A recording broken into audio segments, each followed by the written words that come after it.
YGTV news కి స్వాగతం. Bulletin ముందుగా హెడ్లైన్స్ చూద్దాం. జగన్ను చూసి కూటమి ప్రభుత్వం భయపడుతుంది. అందుకే ప్రతిపక్ష హోదా ఇవ్వడం లేదు. మాజీ ఎంపీ హర్ష కుమార్. ఘనంగా మహాశివరాత్రి వేడుకలు.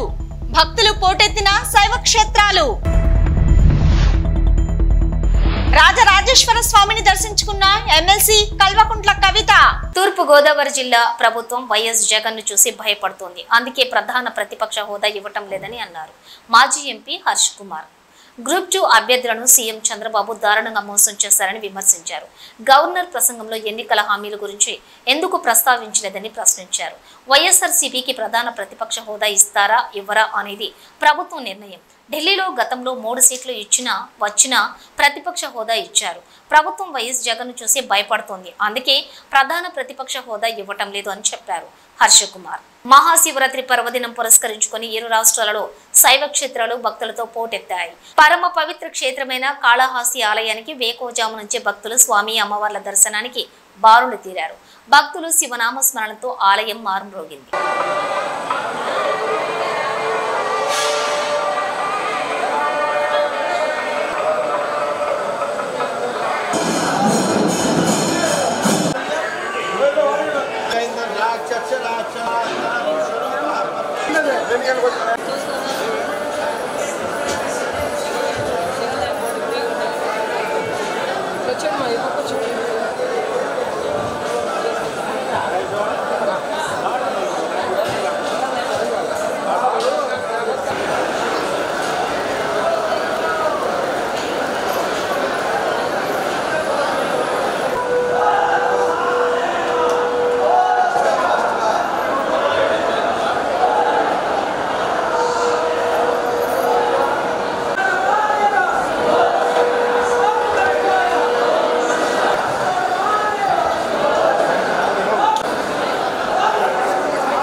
దక్షిణ కాశీగా ప్రసిద్ధి చెందిన వేములవాడ శ్రీ రాజరాజేశ్వర స్వామి క్షేత్రానికి మహాశివరాత్రి పర్వదినాన్ని పురస్కరించుకుని ఎమ్మెల్సీ కల్వకుంట్ల కవిత స్వామివారి దర్శనం చేసుకున్నారు.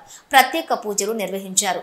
చెల్మిడ లక్ష్మీ నరసింహారావు నాయకత్వంలో పట్టణ నాయకులతో కలిసి ప్రజలకు మహాశివరాత్రి శుభాకాంక్షలు తెలిపారు. మాజీ ముఖ్యమంత్రి వైఎస్ఆర్సీపీ అధినేత వైఎస్ జగన్మోహన్ రెడ్డి పులివెందులలోని పర్యటిస్తున్నారు. బాకరాపురంలోని తన నివాసంలో ప్రజలు పార్టీ కార్యకర్తలతో ప్రజా దర్బార్ నిర్వహించారు. ప్రజల సమస్యలు అడిగి తెలుసుకుంటూ వాళ్ల విజ్ఞప్తులను స్వీకరించారు. వైఎస్ జగన్ రాకతో నియోజకవర్గంలో సందడి వాతావరణం నెలకొంది.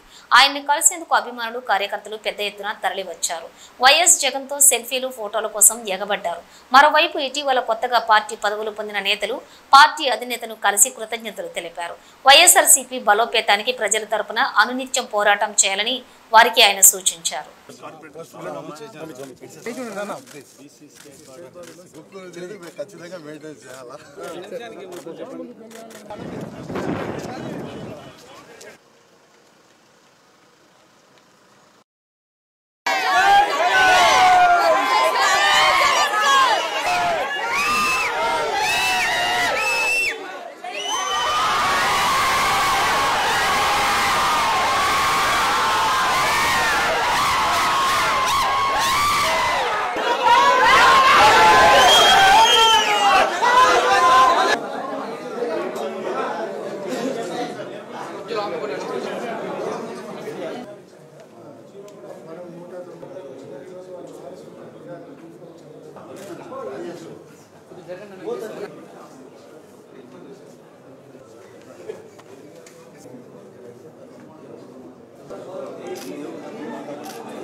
అన్నమయ్య జిల్లా ఓబులవారిపల్లి వైకోట అటవీ ప్రాంతంలో జరిగిన ఏనుగుల దాడిలో గాయపడిన క్షతగాత్రుడు తిరుపతి రుయా ఆసుపత్రిలో చికిత్స పొందుతున్నారు. రుయాలో చికిత్స పొందుతున్న చిన్నారి అమ్ములను ఫోన్లో మంత్రి సత్యకుమార్ యాదవ్ పరామర్శించారు. మెరుగైన వైద్య చికిత్స అందించాలని వైద్యులను ఆదేశించారు. గాయపడిన మరో వ్యక్తికి రేణిగుంటలోని ప్రైవేట్ ఆసుపత్రిలో చికిత్స అందిస్తున్నారు.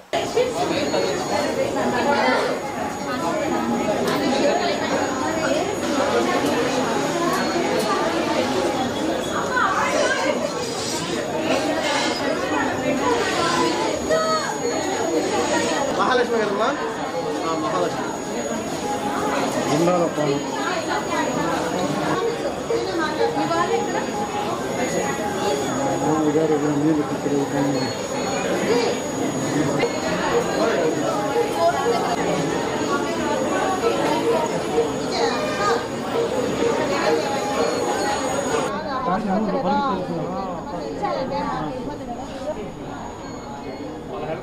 వైసీపీ ఎమ్మెల్యేలతో సమావేశంలో మాజీ సీఎం జగన్ కీలక వ్యాఖ్యలు చేశారు. మనం అబద్ధాలు చెప్పలేక ఓడిపోయాం, ఈసారి మనమే గెలుస్తామన్నారు. చంద్రబాబు బిర్యానీ పెడతానని పలావ్ పెట్టే మనల్ని జనం వద్దనుకున్నారు. పింఛన్లు, గ్యాస్ సిలిండర్లు తప్ప కూటమి ప్రభుత్వం ఇంకేమీ అమలు చేయలేదు. తల్లిదండ్రులకు దూరంగా ఉంటూ ఉద్యోగాలు చేయాలంటే యువత బాధపడుతున్నారు. సొంతూరులో ఉంటూ తల్లిదండ్రులను చూసుకుంటూ ఉంటారనే వాలంటీర్ ఉద్యోగాలు, ఫిష్ మార్ట్, మటన్ మార్టులు తీసుకొచ్చాం. 100% మన నిర్ణయాలు, పాలసీలు కరెక్ట్ అయినవే అని చెప్పారు వైఎస్ జగన్. నూతన హౌసింగ్ స్కీమ్ ద్వారా యూనిట్ కాస్ట్ 2.5 లక్షల రూపాయలకు పెంచడం జరిగినదని తెలిపారు మంత్రి కోలుసు పార్థసారథి. ఆ వివరాలు ఇప్పుడు చూద్దాం. మరి హౌసింగ్ స్కీమ్లో కూడా మరి ఇంతకుముందు కేవలం 1,80,000 రూపాయలే యూనిట్ కాస్ట్గా ఉంటే దాన్ని 2.5 లక్షల రూపాయలకి పెంచడం జరిగింది. దాంట్లో పోయిన ప్రభుత్వం కేవలం 30,000 రూపాయలు మాత్రమే ఈ పేదవారికి ఇల్లు కట్టుకోవడానికి ఇస్తే ఈ ప్రభుత్వం 1,00,000 రూపాయలు కాకుండా ఎస్సీ, ఎస్టీ, బీసీలకి మరో 50,000 రూపాయలు, ఎస్సీ, బీసీలకి అదేవిధంగా ఎస్టీలకి 75,000, 1,00,000 రూపాయలు అదనంగా సహాయం చేసి వారికి ఒక పక్కా గృహ వసతిని ఏర్పాటు చేయాలని చెప్పేసి కూడా ఈ సందర్భంగా మరి తెలియజేయడం. ఉమ్మడి కరీంనగర్, నిజామాబాద్, ఆదిలాబాద్, మెదక్ జిల్లాల పరిధిలో నేడు జరుగుతున్న ఎమ్మెల్సీ ఎన్నికలలో స్వతంత్ర పట్టభద్రుల అభ్యర్థి పెట్టి చేస్తున్నటువంటి తనను అధిక మెజారిటీతో గెలిపించి శాసనమండలికి పంపించాలని కృష్ణారెడ్డి కరీంనగర్లోని ప్రెస్ క్లబ్లో ఏర్పాటు చేసిన మీడియా సమావేశంలో ఆయన మాట్లాడుతూ పట్టభద్రులందరూ కూడా ఆలోచించి మొదటి ప్రాధాన్యత ఓటు వేసి గెలిపించాలని కోరారు. మీడియా మిత్రులకు నా నమస్కారాలు. అదేవిధంగా నేను మెదక్, నిజామాబాద్, ఆదిలాబాద్, కరీంనగర్ గ్రాడ్యుయేట్స్ ఎమ్మెల్సీ అభ్యర్థిగా రాబోతున్నాను. అందరికీ నమస్కారం. నాది ఒకటే సమస్య. ఎందుకంటే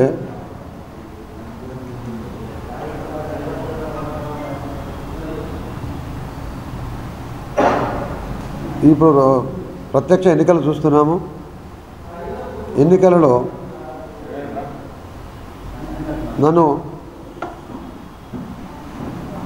విద్యార్థులు, ఉస్మానియా యూనివర్సిటీ విద్యార్థులు,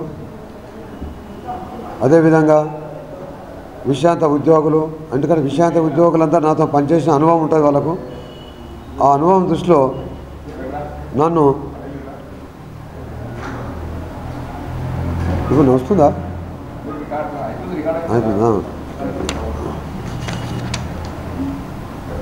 నాకు విద్యార్థి దశలో ఉంటే నాకు రాజకీయ లక్షణాలు కాదు, నాకు విద్యార్థి నాయకునిగా ఉన్నా. నేను ఎవరికి ఏ సమస్య వచ్చినా నేను ముందుంటుంటాను. తెలంగాణలో ఉన్న 10 జిల్లాల వాళ్ళకి తెలుసు చెన్నకృష్ణారెడ్డి అంటే. నాతో చదివిన మిత్రులకు, నా ఆత్మీయులకు, నా విద్యార్థులకు అందరికీ వీళ్ళందరూ కలిసి నన్ను ఒకటే పెట్టారు. తెలంగాణ యువశక్తి ప్లాట్ఫామ్పై ఈ గ్రాడ్యుయేట్ కాన్స్టిట్యూన్సీకి నన్ను ఎమ్మెల్సీ అభ్యర్థిగా చాలా ప్రెషర్ చేసి పెట్టారు. నేను దానికి ఒప్పుకున్నా. ఎందుకు ఒప్పుకున్నా అంటే కూడా నేను ఒకటి చెప్పగలుగుతా. ఈ మధ్యన మనం చూస్తున్నాం, గ్రాడ్యుయేట్ ఎలక్షన్స్ అనేది ఒక మేధావి వర్గం ఉండాలి. ఇక్కడ ప్రతి సమస్యపై చర్చించగలగాలి, ప్రతి సమస్య అవగాహన ఉండాలి, తను పట్టుబట్టాలి, ప్రభుత్వాన్ని ఒత్తిడి చేయగలగాలి, అందరిని కలుపుకోగలగాలి. ఇన్ని గుణాలు గ్రాడ్యుయేట్ కాన్స్టిట్యున్సీ ఎమ్మెల్సీకి ఉంటాయి. ఇది ఒకటే కాన్స్టిట్యున్సీ. ఇటువంటి మంచి కాన్స్టిట్యున్సీని, ఇటువంటి ఎమ్మెల్సీని రాజకీయ పార్టీలు కూడా కల్పిషం చేస్తున్నాయి. డబ్బు ప్రభావంతో, మద్యం ప్రభావంతో. ఈ విధంగా చేయొద్దు. మన ప్రజాస్వామ్యంలో మనం ఉన్నాము. ఎందుకంటే ఇది ఒక్కటే సెలవు. మిగతా ఎంపీలు, ఎమ్మెల్యేలు, జడ్పీటీసీలు అవ్వంటే మీరు ఏ విధంగా ప్రలోభాలు పెట్టచ్చు. కానీ ఆ ప్రలోభానికి గురి కాకుండా మనం ఇది ఒక్కటి గెలిపించుకోగలిగితే సమాజానికి మంచి వాతావరణం ఇచ్చి మిగతా ప్రక్షాళన అవుతుంది. రాజకీయ పార్టీలు కూడా ప్రక్షాళన అవుతుంది. నాకు ఇదే సమస్య. నా ఒక్కని సమస్య కాదు ఇది. నా ఎంబడి విశ్రాంత ఉద్యోగులు ఇంతవరకు ఎవ్వరు కూడా తిరగలే. ఉపాధ్యాయులు, హెడ్ మాస్టర్లు, ప్రిన్సిపాల్స్, రిటైర్డ్ అన్నవాళ్ళు, రెవెన్యూ వాళ్ళు, అంటే ఇంతమందికి అనుభవం ఉన్నాం. వీళ్ళందరూ విశ్రాంత ఉద్యోగులందరూ అయితే చాలా అనుభవం ఉన్నారు. వీళ్ళందరూ డోర్ టు డోర్ అదొక్కరికి ఇంతవరకు మన దేశ చరిత్రలో జరగలేదు. ఒక విశ్రాంత విద్యార్థులు డోర్ టు డోర్ తిరిగి పలానా ఆయనకు ఒక మంచి వ్యక్తి వస్తుంటూ ఓటేయమని చెప్పి నా గురించి. ఎందుకంటే నేను అందరితో కలుపుకోకపోతా కాబట్టి నేను నిజాయితీగా ఉంటాను. మా మిత్రులకు తెలుసు. ఇటువంటి వాడు ఉండాలి అని అన్ని జిల్లాల డోర్ టు డోరు ఒక కార్యకర్తలు కూడా పోతారు. ఒక పార్టీకి కార్యకర్తలు కూడా అంత ఆ విధంగా పనిచేస్తలేరు. వాళ్ళకి మనోవేదన ఉన్నది. ఎటువంటి మనోవేదన అంటే అసలు ఇది ఇటువంటి ఒక మంచి అభ్యర్థి, గ్రాడ్యుయేట్ కాన్స్టిట్యూన్సీకి మంచి అభ్యర్థి ఉండాలనే మనోవేదనతో వాళ్ళు ఎట్లా అంటే నిద్ర ఆహారాలు మారి నేనన్నా టెన్షన్ లేసి ఫ్రీగా ఉన్నా. నేను అసలు ఆ ఫ్రీగా లేకుండా మీరు మెదక్ జిల్లాలో చూడండి, ఎంటర్ నిజామాబాద్ జిల్లాలో చూడండి, జన్నారము, ఆదిలాబాదు, కరీంనగర్, హుస్నాబాద్, ఎక్కడైనా విశ్రాంత ఉద్యోగులు పార్టీ తమ సిద్ధాంతాలు ఉన్న పార్టీ క్యాడర్ కంటే కూడా పనిచేస్తున్నారు. వాళ్ళ బాధ నేను చెప్పలేను అసలు. ఎందుకంటే ఇది గెలిపించుకోవాలని వాళ్ళ బాధ తీర్చడానికి విశ్రాంత ఉద్యోగులు, ఎందుకంటే వాళ్ళకి అంత అనుభవం ఉన్నోళ్ళు, దేశ రాజకీయాలు చాలా చూసిన వాళ్ళు, స్వాతంత్ర పోరాటం వచ్చినప్పటి నుంచి ఏ విధంగా వచ్చింది, తెలంగాణ ఏ విధంగా వచ్చింది, ప్రజలకు ఏ విధంగా సేవ చేయాలి అనే విశ్రాంత ఉద్యోగులే కాదు, సీనియర్ సిటిజన్స్ కూడా. ఒక్కరు కూడా సీనియర్ సిటిజన్స్ వేరే పార్టీలకు వేస్తలేరు, నాకే వేస్తాను. ఎందుకు వేస్తారు తెలుసా? మార్పు తీసుకురావాలి. మనం ఇది మంచి మన తెలంగాణ అభివృద్ధి కావాలి, దేశం అభివృద్ధి కావాలి. దేశంలో ఈ విధంగా చెడు మద్యం ప్రవహించద్దు, డబ్బులు ప్రవహించద్దు. మేము ఎన్నడూ చూడలే మా జీవితంలో ఇట్లా ఎలక్షన్లలో అనే ఉద్దేశంతో వాళ్ళు పనిచేస్తుండ్రు. వాళ్ళ మనోవేదనకు గురి కావద్దు. వాళ్ళు మనోవేదన చేస్తే మన దేశానికి అరిష్టము. అందరూ గ్రాడ్యుయేట్ ఓటర్లారా మీరు ఎటువంటి ప్రలోభాలు పోవద్దు. మీకు సిద్ధాంతాలు ఉంటాయి, మన సిద్ధాంతాలు ఉంటాయి. ఆ సిద్ధాంతాలు ఉన్నాయని చెప్పి వాటిని వాళ్ళు తప్పు చేస్తే మనం ఎదిరించగలగాలి. ఏ పార్టీ అయినా ఏదైనా చేసుకోవచ్చు. వాళ్ళ సిద్ధాంతం ఉంటే ప్రజాసేవకులకు వచ్చారు. వాళ్ళు ప్రజాసేవకులకు వచ్చి రాజకీయ పార్టీ ప్రక్షాళన కావాలి. మీలాంటి వాళ్ళతోనే ఏ పార్టీ వాళ్ళైనా మీ సిద్ధాంతాన్ని రక్షించుకోండి. మీ సిద్ధాంతం అంటే ప్రజలకు సేవ చేయాలి. ఆ ప్రజాసేవకు లేకుంటే ఇటువంటి చెడు రాజకీయాలకు పోతే మీరు క్షమించొద్దు. నేను ఎందుకంటే ఏ పార్టీకి సంబంధించిన కాను కాబట్టి నేను అందరికి ఇంకొకటి ఏంటంటే అందరికీ అందుబాటులో ఉంటా, అందరిని కలుపుకోపోతాను, అందరి మిత్రులు తెలుసు. అదేవిధంగా నేను గట్టి పట్టున్నోని ఏ సమస్య వచ్చినా దాని మీద అవగాహన ఉంటుంది నాకు. నన్ను మీరు గెలిపించి చూడండి. ఎంతమంది అంటే ఒక మంచి పని చేస్తే ఏ విధంగా ఉంటుంది ప్రజలకు ఎవరికైనా సరే. కొన్ని లక్షలు పెట్టిన సంతోషం లేని సంతోషము. నన్ను గెలిపించినాక మీరు చూడండి తెలంగాణ సంబరాలు చేసుకుంటారు. ఉమ్మడి కరీంనగర్, నిజామాబాద్, ఆదిలాబాద్, మెదక్ జిల్లాల పరిధిలో నేడు జరుగుతున్న ఎమ్మెల్సీ ఎన్నికలలో స్వతంత్ర పట్టాభద్రుల అభ్యర్థిగా మహమ్మద్ ముస్తాఫ్ అలీ మాట్లాడుతూ ఈరోజు 1200 రకాల పట్టాభద్రుల సమస్యలు ఉన్నాయి. అవన్నీ సమస్యలు పరిష్కరించాలంటే తనకు ఓటు వేయాలని కోరారు. కరీంనగర్లోని ప్రెస్ క్లబ్లో ఏర్పాటు చేసిన మీడియా సమావేశంలో ఆయన మాట్లాడుతూ పట్టాభద్రులు అందరూ కూడా ఆలోచించి మొదటి ప్రాధాన్యత ఓటు వేసి గెలిపించాలని కోరారు.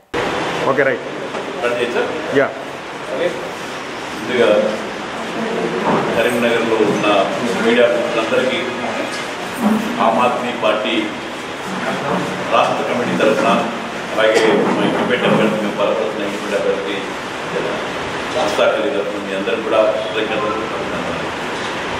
నాతో పాటు నా పేరు డాక్టర్ దినేష్ సుధాకర్, ఆమ్ ఆద్మీ పార్టీ తెలంగాణ రాష్ట్ర కన్వీనర్ని.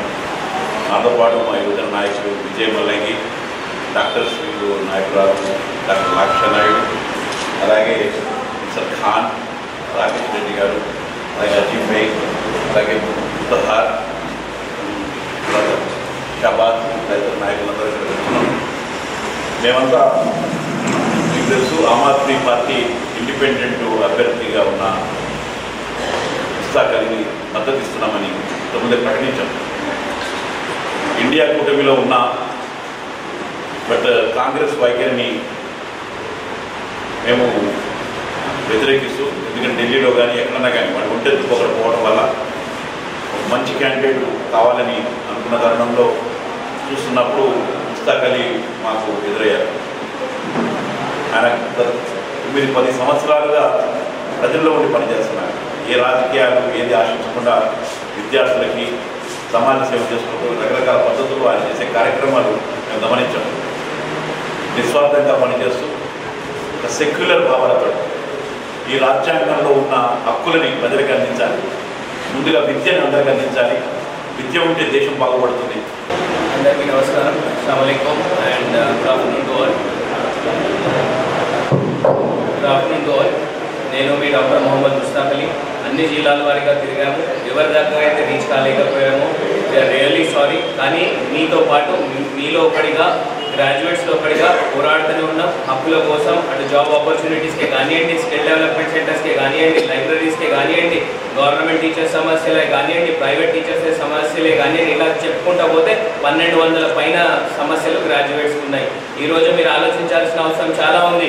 ఇవాళ ఫోన్ ఎత్తలేని ఒక్కొక్కరు 200 కోట్లు 300 కోట్లు అఫిడవిట్లో పెట్టుకుంటే, ఇవాళ మీ తమ్ముడు మీకోసం సామాజిక కార్యక్రమాలు చేసుకుంటూ మీ ముందుకు రావడం జరిగింది.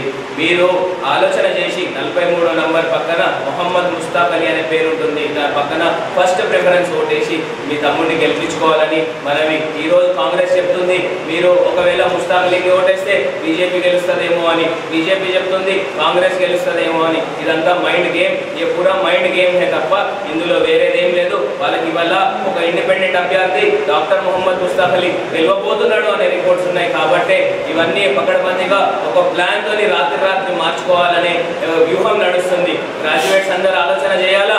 నేను 43వ నంబర్ పైన ఏది ఏమున్నా మీతో పాటు కొట్లాడుతూనే ఉన్నా. కాబట్టి ఇట్లాంటి మైండ్ గేమ్లకు రావద్దు.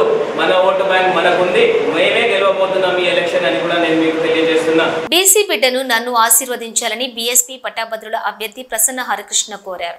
కరీంనగర్లోని ఆయన మీడియాతో మాట్లాడుతూ 7 నెలలుగా నిరంతరం ప్రజల్లో ఉన్న రాబోయే రాజకీయాల్లో యువత పట్టాభద్రుల సమస్యలు అన్ని పరిష్కరిస్తారని హామీ ఇచ్చారు. ₹1 కూడా ఖర్చు లేకుండా అందరి మన్ననను పొందానన్నారు. మొదటి ప్రాధాన్యత ఓటు నాకు వేసి గెలిపించాలని ఆయన కోరారు. ఏ రాజకీయ పార్టీలైనా కూడా దయచేసి ఒక బీసీ బిడ్డ మీ ముందుకొచ్చాడు. 2 ప్రధానమైనటువంటి కేంద్రం లోపల, రాష్ట్రం లోపల అధికారంలో ఉన్నటువంటి రాజకీయ పార్టీలతో ఢీకొంటున్నాడు. వారికి సవాలుగా మారాడు, వాళ్ళకు ఛాలెంజ్ విసురుతున్నాడు. ఒక విద్యావంతుని తప్పనిసరిగా కౌన్సిల్కు పంపించాలి అని చెప్పేసి, అందులో మీ అందరి యొక్క మద్దతు ఉండాలి అని చెప్పేసి బీఆర్ఎస్ పార్టీని, ఆమ్ ఆద్మీ పార్టీని, అదేవిధంగా సిపిఎం పార్టీని, మిగతా రాజకీయ పార్టీలందరినీ కూడా ఈ వేదిక ద్వారా మీ మద్దతుని కోరడం జరుగుతూ ఉన్నది.